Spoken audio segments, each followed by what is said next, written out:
യെശയ്യാ പ്രവചനം 54-ാം അധ്യായത്തിന്റെ 3-ാമത്തെ വാക്യം. നീ ഇടത്തോട്ടും വലത്തോട്ടും പരക്കും. ആമേൻ. നിന്റെ സന്തതി ജാതികളുടെ ദേശം കൈവശമാക്കുകയും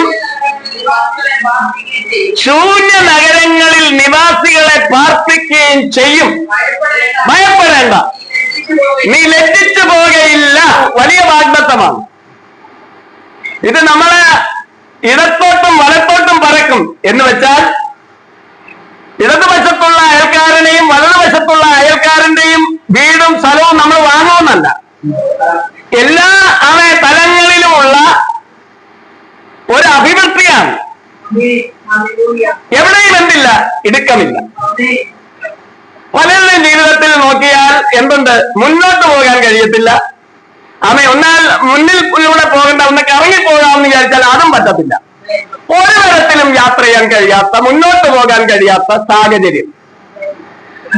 അതിനൊരു മാറ്റമാണ് ഇവിടെ പറയുന്നത്. നീ നിന്റെ വാ കൊണ്ടൊന്ന് പറഞ്ഞാട്ടെ, ഞാൻ ഇടത്തോട്ടും വലത്തോട്ടും പരക്കും. അഗ്നിപർവ്വത പൊട്ടി ലാവ ഇടത്തോട്ടും വലത്തോട്ടും ഒഴുകിച്ചെന്ന് പിന്നത്തേതിൽ അത് ഫലഭൂയിഷ്ഠമുള്ള താഴ്വരയായി മാറുന്നത് പോലെ നീ വിശ്വസിക്കണം. നിന്നിൽ നിന്ന് ഉയരുന്ന സ്വത്രസ്തുതികൾ, അതിന്റെ അനുഗ്രഹത്തിന്റെ മഴ സ്വർഗത്തിൽ നിന്ന് നിന്നിലേക്ക് പെയ്തിറങ്ങി ഒഴുകി അത് ഇടത്തോട്ടും വലത്തോട്ടും പരക്കും. നമ്മുടെ സന്തതികൾ അങ്ങ് അമേരിക്കയിലോ ലണ്ടനിലോ കാനഡയിലോ സ്വിറ്റ്സർലൻഡിലോ റഷ്യയിലോ ചൈനയിലോ പോകുന്നതല്ല കാര്യം. എന്നെ ഒരു സഹോദരി, ഒരമ്മച്ചി വിളിക്കുവാൻ ഇടയായിത്തീർന്നു. ഇന്ന് അവർക്ക് 75 വയസ്സുണ്ട്. 35 വർഷങ്ങൾക്ക് മുൻപ് അവര് ഒരു വിദേശ രാജ്യത്ത് അമേരിക്കയിലേക്ക് പോയി. 35 വർഷങ്ങൾക്ക് മുൻപ് അവര് അമേരിക്കയിലേക്ക് പോയി. അമ്മച്ചി പറഞ്ഞത്, സഭ എല്ലാവരും ഒന്നടങ്കം ഉപവസിച്ച് പ്രാർത്ഥിച്ചാണ് എനിക്ക് ആ വിസ ലഭിച്ചത്. അങ്ങനെ ഞാൻ പോയപ്പോൾ എല്ലാവരും പറഞ്ഞു, അവളെ ദൈവം അനുഗ്രഹിച്ചു, ദൈവം അവൾക്കൊരു വഴി തുറന്നു കൊടുത്തു. നമ്മളും അങ്ങനല്ലേ പറയുന്നത്? അയ്യോ, അദ്ദേഹത്തിന്റെ മകളെ അവര് അമേരിക്കയിൽ പോയി, അദ്ദേഹത്തിന്റെ മകൾ അമേരിക്കയിൽ പോയി, ലണ്ടനിൽ പോയി, അവർ അനുഗ്രഹിക്കപ്പെട്ടു എന്നല്ലേ നമ്മൾ പറയാറ്? ഈ അമ്മച്ചി ഉടനെ പൊട്ടിക്കരഞ്ഞിട്ട് പറയുകയാണ്, എന്നെ അമേരിക്കയിൽ കൊണ്ടുവന്നത് ദൈവമല്ല, പിശാചാണ്. എന്താണ് അമ്മച്ചി അങ്ങനെ പറയാൻ കാരണം? 3 തലമുറകൾ നല്ലതുപോലെ ആരാധിക്കുവാൻ പ്രാപ്തിയുള്ളവർ, നല്ലതുപോലെ വർഷിപ്പ് ചെയ്യുന്നവർ, അങ്ങനെ ദൈവസഭയ്ക്ക് അനുഗ്രഹിക്കപ്പെട്ട കുഞ്ഞുങ്ങളായിരുന്നു. എന്നാൽ ഒരു വേളയില് ഈ കുഞ്ഞുങ്ങൾ വഴിതെറ്റിപ്പോകുവാനിടയായി. അവർക്ക് തോന്നിയ പുരുഷന്മാരുമായിട്ട് അവരെന്ത് ചെയ്തു? ജീവിച്ചു. വിവാഹം കഴിക്കാതെ ജീവിച്ചു, മാതാപിതാക്കൾ അറിയാതെ ജീവിച്ചു. ഇന്ന് അവരുടെ പ്രതീക്ഷയാകുന്ന 3 മക്കളും അവരുടെ കൂടെ ഇല്ല. മാതാമ്മമാരുടെ കൂടെയും സായിപ്പന്മാരുടെയും കൂടെ അവർ ജീവിക്കുകയാണ്. ഒരു കാലത്ത് അവരെന്തായിരുന്നു? ദൈവത്തിന്റെ മക്കളായിരുന്നു. ഇന്നവരുടെ ആരുടെ മക്കളായി മാറി? സാത്താന്റെ മക്കളായി മാറി. അമ്മ നിലവിളിച്ചുകൊണ്ട് പറയുകയാണ്, അവരുടെ മടങ്ങി വരവിന് വേണ്ടി പ്രാർത്ഥിക്കണം. ഇന്ത്യ വിട്ട്, കേരളം വിട്ട് അമേരിക്കയിൽ ഞാൻ വന്നത് ദൈവമല്ല എന്നെ കൊണ്ടുവന്നത്, പിശാചാണ് എന്നെ കൊണ്ടുവന്നത്. നമ്മൾ പ്രാർത്ഥിക്കുന്നത് എന്താണ്? സ്തോത്രം. നമ്മൾ എന്താണ് പ്രാർത്ഥിക്കുന്നത്? ഇന്നും പ്രാർത്ഥിക്കുന്നത് എന്താണ്? ലണ്ടനിൽ പോയാൽ, അമേരിക്കയിൽ പോയാൽ അത് ദൈവത്തിന്റെ ഹിതമാണ്, അത് അനുഗ്രഹമാണെന്നാണോ നമ്മൾ ചിന്തിക്കുന്നത്? അങ്ങനെ നമ്മൾ ഒരിക്കലും ചിന്തിക്കരുത്. സ്തോത്രം. ചിലരെ പിശാചും അമേരിക്കയിൽ കൊണ്ടുപോകും. സ്തോത്രം. ദൈവവും ചിലരെ അമേരിക്കയിൽ കൊണ്ടുപോകും. സ്തോത്രം, സ്തോത്രം, സ്തോത്രം. എല്ലാ ആത്മീകമായിട്ട് ഉള്ള സമ്പത്തുണ്ടായി, ഭൗതിക നന്മകളുണ്ടായി, വിശാലതയുണ്ടായി. സ്തോത്രം. തലമുറകൾ ജാതികളുമായിട്ട് പോയാൽ അതുകൊണ്ട് എന്ത് പ്രയോജനം? പ്രാർത്ഥിക്കേണ്ടത് ഇങ്ങനെയാണ്: എന്റെ കർത്താവേ, ദൈവഹിതമല്ലെങ്കിൽ ഞാനോ എന്റെ തലമുറയോ എവിടെ പോകരുത്? ഒരു സ്ഥലത്തും പോകരുത്. അന്നേ പ്രാർത്ഥിക്കാവുള്ളൂ. അമേരിക്കയിൽ പോകാനും ലണ്ടനിൽ പോകാനും UK പോകാനും തലമുറ അയക്കാനും നീ പ്രാർത്ഥിക്കുന്നത് ചിലപ്പോൾ ദൈവഹിതമായിരിക്കത്തില്ല. ഭയപ്പെടേണ്ട. എന്താ? ഭയപ്പെടേണ്ട. ഒന്നും ഭയപ്പെടണ്ട. നീ ലജ്ജിച്ചു പോകത്തില്ല. ഒന്നും നഷ്ടപ്പെട്ടുവാൻ അനുവദിക്കത്തില്ല. പിശാചി നഷ്ടങ്ങൾ വരുത്തുവാൻ വേണ്ടിയുള്ള എല്ലാവിധ തന്ത്രങ്ങളും ഒരുക്കിയെങ്കിലും ദൈവം എന്ത് ചെയ്യും? അതിൽ നിന്ന് പുറത്തു കൊണ്ടുവന്ന് നമ്മെ ഇടത്തോട്ടും വലത്തോട്ടും പരക്കുമാറാക്കും. ദൈവത്തിന്റെ മുഖത്ത് നോക്കി നീ ധൈര്യത്തോടെ ഇറങ്ങിയെങ്കിൽ നീ ലജ്ജിച്ചു പോകുവാൻ നിന്റെ ദൈവം അനുവദിക്കത്തില്ല.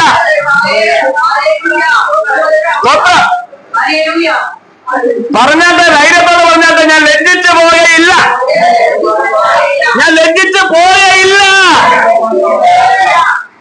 ദൈവം പറയാണ്, നീ നാണിച്ചു പോകത്തില്ല.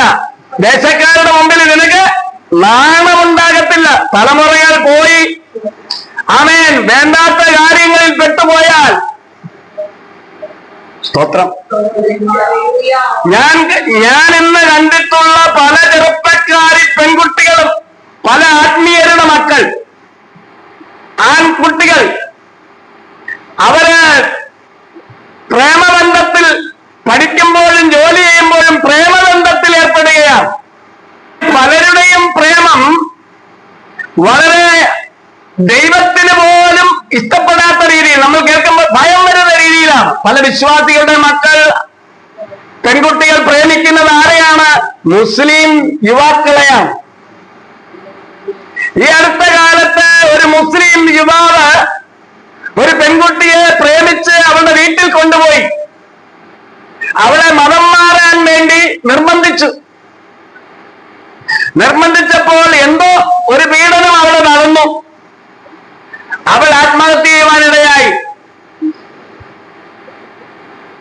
അവരെ അറസ്റ്റ് ചെയ്തിട്ടുണ്ട് പോലീസ്. ഇതിനൊക്കെയാണ് ലവ് ജിഹാദ് എന്നൊക്കെ പറയുന്നത്. പ്രേമിച്ചു കൊണ്ടുപോയിട്ട് മറ്റു മതത്തിലുള്ളവരെ പ്രേമിച്ചു കൊണ്ടുപോയി അതിനു വേണ്ടി അവർ ചെയ്യുന്നത് എന്താണ്? ആഭിചാരങ്ങൾ, മന്ത്രവാദങ്ങൾ. ആഭിചാരവും മന്ത്രവാദവും ഒക്കെ ചെയ്ത് പെൺകുട്ടികൾക്ക് കൊടുക്കുമ്പോൾ അവർക്ക് അവനോടൊരു ഇഷ്ടം, ഒരു താല്പര്യം. ഞാനിങ്ങനെ ചിന്തിച്ചിട്ടുണ്ട്, ഒന്നിനും ഒരു വീറും വൃത്തിയുമില്ലാത്ത ഇതിനെയൊക്കെ ഈ പെൺകുട്ടികൾ എങ്ങനെ ഇഷ്ടപ്പെടുന്നു? കുളിച്ചിട്ടൊക്കെ 2-3 ആഴ്ചയായി കാണും ഇതിനൊക്കെ. അടുത്ത് വന്ന വാടയാണ്. എന്നാലും ഈ അവന്റെയൊക്കെ പുറത്ത് അപ്പിപ്പിടിച്ച് കിടന്ന് പോകുന്ന പോക്ക് കാണുമ്പോഴോ തലമുറയ്ക്ക് വേണ്ടി പ്രാർത്ഥിക്കണം. അങ്ങനെ വരില്ല. ഞാൻ ലജ്ജിച്ചു പോകത്തില്ല, നാണിച്ചു പോകത്തില്ല. സ്തോത്രം. സ്വർഗവും നരകവും ദൈവം എന്ത് ചെയ്തു? നമ്മുടെ ചോദിച്ചാല് ദൈവം കൊണ്ടുപോയി സ്വർഗവും നരകവും കാണിച്ചു കൊടുത്തു. സ്തോത്രം. നരകത്തിൽ പോയാൽ ഇതാണ്, സ്വർഗത്തിലെ സ്ഥിതി ഇതാണ്. വെളിപ്പാട് പുസ്തകത്തിലെ ആ പളുങ്ക് കടൽ തന്നെ ദൈവം കാണിച്ചു കൊടുത്തു. സ്തോത്രം. എന്റെ അടുത്ത് പറഞ്ഞു, പാസ്റ്ററെ ഞാൻ ഇങ്ങനെ കണ്ടു, എന്നെ ദൈവം കൊണ്ടുപോയി കാണിച്ചു തന്നു. വെളിപ്പാട് പുസ്തകത്തിലെ സ്വർഗത്തിലെ പളുങ്ക് കടൽ, കണ്ണാടി പോലെ മുഖം കാണാൻ, ഭാഗം കാണാൻ പറ്റുന്ന കടല് അദ്ദേഹത്തെ കാണിച്ചു. നമ്മൾ മനസ്സിലാക്കണം, അന്ത്യകാലം കർത്താവിന്റെ വരവ് ആസന്നമായി. നരകത്തിലേക്ക് പോകുന്ന അനേക ആളുകളെ കാണിച്ചു, ആ അവസ്ഥകളെ കാണിച്ചു കൊടുത്തു. സ്വർഗത്തിന്റെ സ്ഥിതിയും കാണിച്ചു കൊടുത്തു. നമ്മൾ എങ്ങോട്ട് പോകാനാണ് താല്പര്യപ്പെടുന്നത്? ഒരു അല്പകാലം മാത്രം. സ്തോത്രം. ഒരല്പകാലം മാത്രമേ നമ്മൾ ഇവിടെ ഉള്ളൂ. അത് കഴിഞ്ഞാൽ നമ്മൾ ഇവിടെ വിട്ടു പോകേണ്ടതായിട്ട് വരും. ഇല്ല, ഞാൻ വരത്തില്ലെന്നൊന്നും ആർക്കും പറയാൻ പറ്റത്തില്ല. നമ്മളെ മനുഷ്യരെ ബലമായി പിടിക്കുന്ന വേറൊരാളിനോട് പറയാം ഞാൻ വരത്തില്ലെന്ന് പറയാം. പക്ഷെ മരണം വന്ന് വിളിക്കുമ്പോൾ പോകാനുള്ള സമയമാകുമ്പോ എന്ത് ചെയ്യണം? ഈ ലോകത്തോട് വിട പറഞ്ഞേ വഴിയുള്ളൂ. 54 യെശയ്യാവ് 6-ാമത്തെ ഉപേക്ഷിക്കപ്പെട്ടു. സ്തോത്രം. പലരാലും നമ്മൾ എന്ത് ചെയ്തിട്ടുണ്ട്? ഉപേക്ഷിക്കപ്പെട്ടിട്ടുണ്ട്. യേശുവിനെ അറിഞ്ഞ നിമിത്തം പലരും നമ്മൾ എന്ത് ചെയ്തിട്ടുണ്ട്? ഉപേക്ഷിച്ചിട്ടുണ്ട്. പലരും നമ്മൾ എന്ത് ചെയ്തിട്ടുണ്ട്? തള്ളിക്കളഞ്ഞിട്ടുണ്ട്. അപ്പൊ നമുക്ക് എന്തുണ്ടാവും? മനോവേദന ഉണ്ടാവും. അയ്യോ, അവരെന്നെ തള്ളിയല്ലോ, എന്റെ ഭർത്താവ് എന്നെ അറിയുന്നില്ലല്ലോ, ഞാൻ സേവിക്കുന്ന ദൈവത്തെ എന്റെ ജീവിത പങ്കാളി അറിയുന്നില്ലല്ലോ, എന്റെ ഹൃദയം എന്താണെന്ന് എന്റെ ജീവിത പങ്കാളി അറിയുന്നില്ലല്ലോ, ഹൃദയങ്ങളെ അറിയുന്ന ദൈവമേ നീ അവർക്കൊന്ന് വെളിപ്പെടണമേ എന്ന് നിന്റെ കണ്ണീരോടുകൂടിയ പ്രാർത്ഥന ദൈവം കേട്ടിട്ടുണ്ട്. അതിന് മറുപടി ഈ വരുന്ന നാളുകളിൽ അവൻ തരും. സ്തോത്രം. ഹല്ലേലൂയ. ഉപേക്ഷിക്കപ്പെട്ടു. മനോരഥനത്തിൽ ഇരിക്കുന്ന സ്ത്രീയെ എന്ന പോലെ യഹോവ നിന്നെ വിളിച്ചിരിക്കുന്നു. സ്തോത്രം. നമ്മളെ ആര് വിളിക്കുകയാണ്? ദൈവം വിളിച്ചിട്ടാണ് വന്നത്. ആര് വിളിച്ചിട്ടാ വന്നത്? ഒരു വ്യക്തികളിലൂടെ ആരാണ് വിളിക്കുന്നത്? അങ്ങനെയാണ് നമ്മൾ വിശ്വാസത്തിൽ വരുന്നത്. ഇവിടെ വന്ന കാര്യമല്ല, നമ്മൾ വിശ്വാസത്തിൽ വന്നത് ദൈവം വിളിച്ചിട്ടാണ്. അതിന് മനുഷ്യനെ ഒന്നും തന്നെ ഒന്നും പുകഴുവാനില്ല. പിതാവ് ആകർഷിക്കാതെ ആർക്കും പുത്രന്റെ അടുക്കൽ പിതാവായ ദൈവം ചില വ്യക്തികളിലൂടെ നമ്മളെ വിളിക്കുകയാണ്. യൗവനത്തിൽ വിവാഹം ചെയ്തിട്ട് 2 കുട്ടികളാകുമ്പോൾ, അല്ലെ ഒരു 3 കുട്ടികളാകട്ടെ, അല്ലെങ്കിൽ ഒരു കുട്ടി ജനിച്ചപ്പോൾ തന്നെ പ്രേമിച്ച് വിവാഹം കഴിച്ചതാണ്. പ്രേമിച്ച് വിവാഹം കഴിച്ച ഒരു യുവാവ് അവൾ തന്റെ മാതാപിതാക്കളെയൊക്കെ തള്ളി ഇവന്റെ കൂടെ വന്നതാണ്. അയ്യോ, ഇവളെ കാണാതെ പോയപ്പോ മാതാപിതാക്കൾ പരാതി കൊടുത്ത് പോലീസ് ഇവളെയും പിടിച്ച് പോലീസ് സ്റ്റേഷനിൽ കൊണ്ടുവന്നു. അപ്പൻ ചെന്ന് മകളുടെ കാല് പിടിച്ചു. മോളെ, ഈ വായി നോക്കിയിട്ട് കൂടെ നീ പോകരുത്, നിന്റെ ജീവിതം തകർന്നു പോകും, നീ മടങ്ങി അപ്പന്റെയും അമ്മയുടെയും കൂടെ പോ. ഇല്ല എന്ന് പറഞ്ഞവൾ തട്ടിക്കളയ അപ്പന്റെ കൈ. അവസാനം അവൾ പ്രായപൂർത്തിയായ പെൺകുട്ടിയായതുകൊണ്ട് പോലീസ് സ്റ്റേഷനിൽ നിന്ന് ഈ വൃത്തികെട്ടവന്റെ കൂടെ അവൾ പോയി ജീവിച്ചു. ഒരു കുഞ്ഞ് ജനിച്ചു. അടുത്തതും അവൾ ഗർഭിണിയായിരിക്കുമ്പോൾ അവൻ മറ്റൊരുത്തിയുമായിട്ട് പ്രേമത്തിലാകുന്നു. അങ്ങനെ മറ്റൊരുത്തിയുമായി പ്രേമത്തിലായി തിരുവനന്തപുരത്തുള്ളവൻ കണ്ണൂരിൽ പോകുന്നു. ആ കണ്ണൂരുള്ള അവളുമായിട്ട് അവൾ ജീവിക്കുന്നു. ഇടയ്ക്കിടയ്ക്ക് എവിടെ വരുന്നു? ഇവിടെ വരുന്നു. അത് കഴിഞ്ഞ് കുറെ കാലം കഴിഞ്ഞപ്പോൾ അവൻ മറ്റൊരുത്തിയുമായിട്ട് വീണ്ടും പ്രേമത്തിലാകുന്നു. അവൻ വയനാട്ടിൽ ചെന്ന് അവളുമായിട്ട് താമസിക്കുന്നു. അങ്ങനെ ഓരോരോ ജില്ലകളിൽ ഭാര്യമാരുള്ള വൃത്തികെട്ടവന്മാർ ഈ ലോകത്തിലുണ്ട്. ഇതെല്ലാം അറിഞ്ഞു വന്നപ്പോൾ സമയം വൈകിപ്പോയി.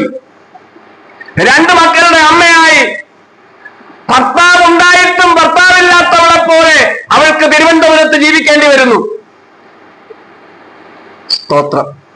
അന്ന് ആ അപ്പനും അമ്മയും കണ്ണീരോടെ പറഞ്ഞവളെ വിളിച്ചത്, പോലീസ് സ്റ്റേഷനിൽ വെച്ച് വിളിച്ച വാക്ക് കേട്ട് ഈ വൃത്തികെട്ട വായി നോക്കിയെ തള്ളി വളർത്തിക്കൊണ്ടുവന്ന അപ്പന്റെ അമ്മയുടെയും കൂടെ പോയിരുന്നുവെങ്കിൽ അവരുടെ ജീവിതം അനുഗ്രഹിക്കപ്പെട്ടത്. കുഞ്ഞുനാൾ തൊട്ട് മുലപ്പാല് കൊടുത്ത് വളർത്തി കുഞ്ഞുങ്ങൾക്ക് ആവശ്യമുള്ളതെല്ലാം കൊടുത്ത് വളർത്തിക്കൊണ്ടുവന്ന് അവർക്ക് ആവശ്യമായ വസ്ത്രവും വിദ്യാഭ്യാസവും കൊടുത്ത് വളർന്ന് അപ്പനും അമ്മയും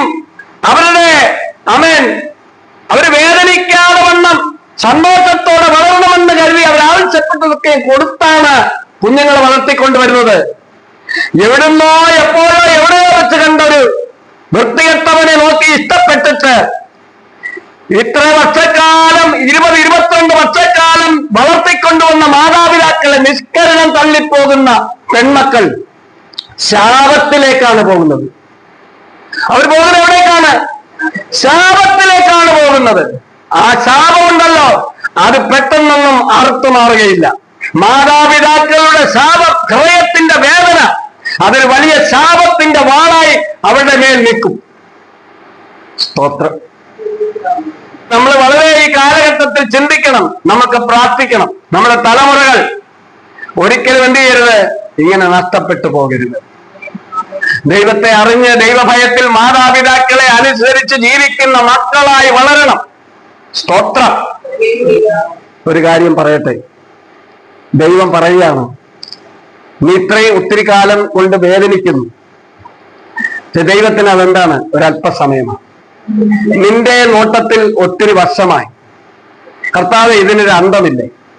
ഞാൻ നിന്നെ അറിഞ്ഞ കാലം തൊട്ട് ഞാനൊരു മഹാപീഡനത്തിലൂടെ പോകുന്ന പോലെയാണ്.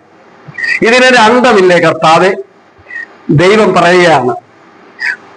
വായിക്കൂ 7-ാമത്തെ വാക്യം.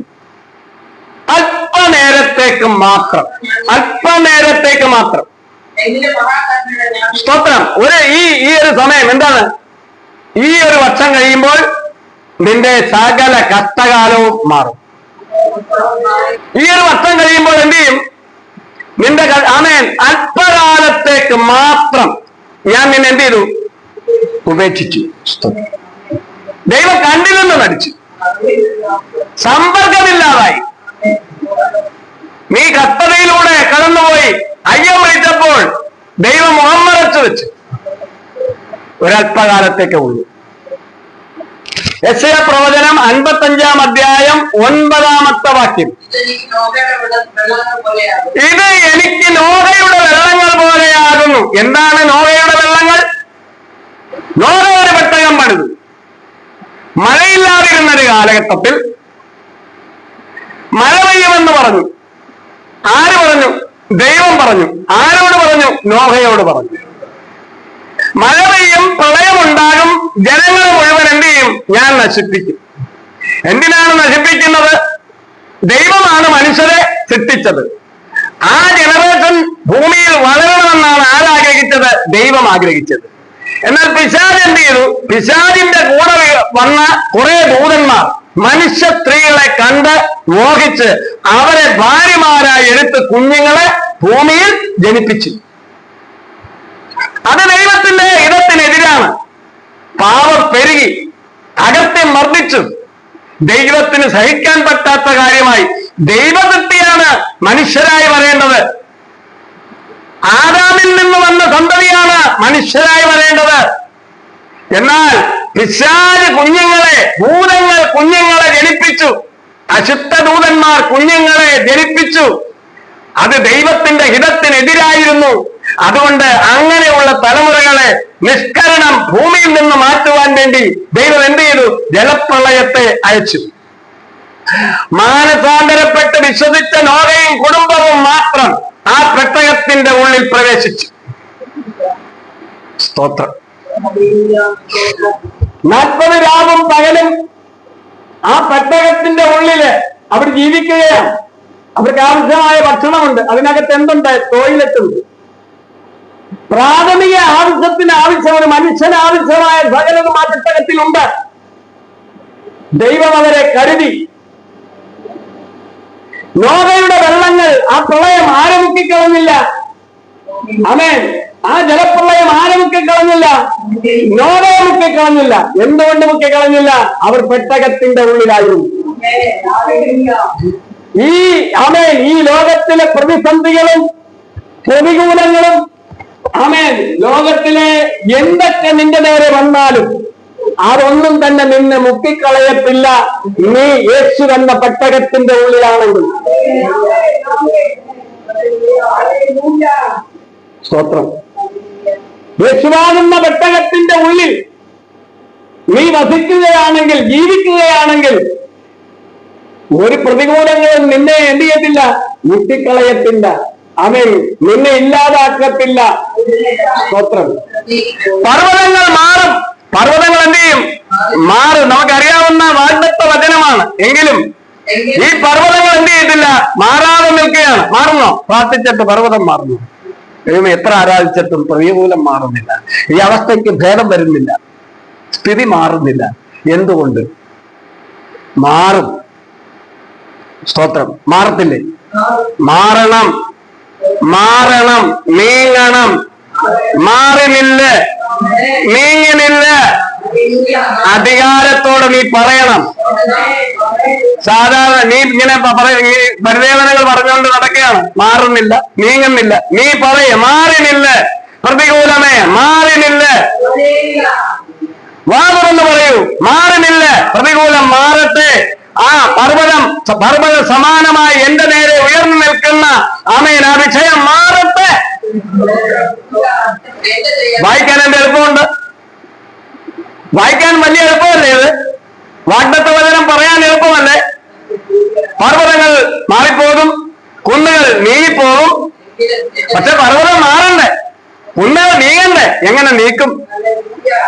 ഉപവാസത്താലും പ്രാർത്ഥനയാലും അല്ലാതെ ഈ ജാതി നീങ്ങിപ്പോകയില്ല. ചിലർക്ക് ഉപവസിക്കാൻ പറയുമ്പോ ഭ്രാന്ത് വരും. ഉപവസിക്കുന്നവരെ ചിലർക്ക് എന്തല്ല ഇഷ്ടമല്ല. പൈശാചിക ശക്തിയുള്ളവർക്ക് ഉപവാസം എന്ന് കേൾക്കുമ്പോൾ പേടിയാണ്. സ്തോത്രം. ഉപവാസം ആമേൻ. ഉപവസിക്കാൻ പട്ടിണിക്കിരിക്കുകയല്ല, ഉപവസിക്കുമ്പോൾ യേശു ഉപവസിച്ചു. യേശുവിന്റെ മുമ്പിലുള്ള സകല പർവ്വതങ്ങൾ എന്ത് ചെയ്തു? മാറിപ്പോയി. പർവ്വത സമാനമായി ഉയർന്നത് തിരമാലകൾ അടങ്ങി, അടങ്ങ് കടലേ, അടങ്ങ് കാറ്റ് നിൽക്കവിടെ നിന്നു. എന്തുകൊണ്ട്? സ്തോത്രം. കർത്താവ് പറഞ്ഞ എങ്കിലും ഉപവാസത്താലും പ്രാർത്ഥനയാലും അല്ലാതെ. ശിഷ്യന്മാരുടെ മുൻപിൽ വെളിപ്പെട്ട പ്രതികൂലത്തിന്റെ ഒരു വലിയ പർവ്വതം മാറ്റാൻ അവർക്ക് കഴിഞ്ഞില്ല. ആ ബാധ വിടിരിക്കാൻ കഴിഞ്ഞില്ല. അവർക്ക് തന്നെ ബുദ്ധിമുട്ട് തോന്നി.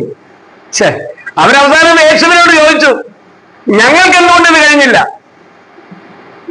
സ്തോത്രം. കർത്താവ് പറഞ്ഞത് ഉപവാസത്താലും പ്രാർത്ഥനയാലും അല്ലാതെ ഈ ജാതി നീങ്ങിപ്പോകും.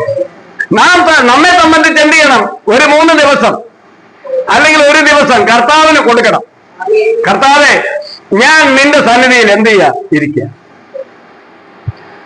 ആ ദൈവവുമായിട്ടുള്ള സംഭാഷണം. യേശു ഏകനായി 40 രാവും പകലും, അതിനുശേഷം എത്രയോ രാവുകൾ താൻ പോയി. സ്തോത്രം. രാത്രിയുടെ യാമത്തിലൊക്കെ എന്ത് ചെയ്തു? പ്രാർത്ഥിച്ചു. പ്രാർത്ഥിച്ചിറങ്ങി വരുമ്പോൾ എല്ലാം വിടുതലാണ്.